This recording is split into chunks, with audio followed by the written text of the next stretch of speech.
Marc-Olivier Fogiel est l'invité ce dimanche 11 septembre de C'est Médiatique, le nouveau magazine média de France 5 présenté par Mélanie Taravant.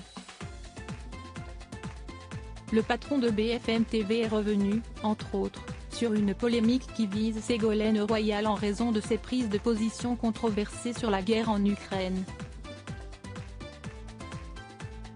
Invité de BFM TV le jeudi 1er septembre dernier, l'ex-ministre de 68 ans avait qualifié une propagande de guerre par la peur et avait affirmé que s'il y avait eu la moindre victime, le moindre bébé, on l'aurait vu.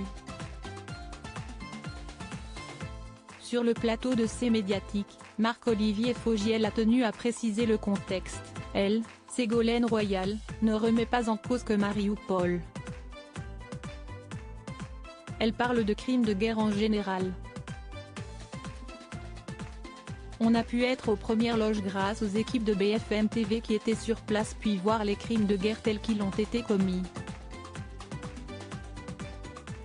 Le lien de confiance est rompu. Consciente du déferlement médiatique, l'ex-compagne de François Hollande avait fait son mea culpa sur Twitter. « Je n'ai jamais nié les crimes de guerre et je m'excuse volontiers auprès des victimes si elles l'ont pensé », avait-elle écrit le 3 septembre dernier sur le réseau social. Toutefois, Marc-Olivier Fogiel avait sollicité Ségolène Royal afin qu'elle vienne s'expliquer sur BFM TV de ses propos maladroits mais, l'ex-adversaire de Nicolas Sarkozy à la présidentielle 2007 ne s'est jamais présenté, ce que le patron de 53 ans a déploré. Une fois cette sortie particulière, on lui a demandé de venir s'en expliquer. Elle s'était engagée à revenir, finalement elle ne l'a pas fait. Elle l'a fait sur une chaîne concurrente.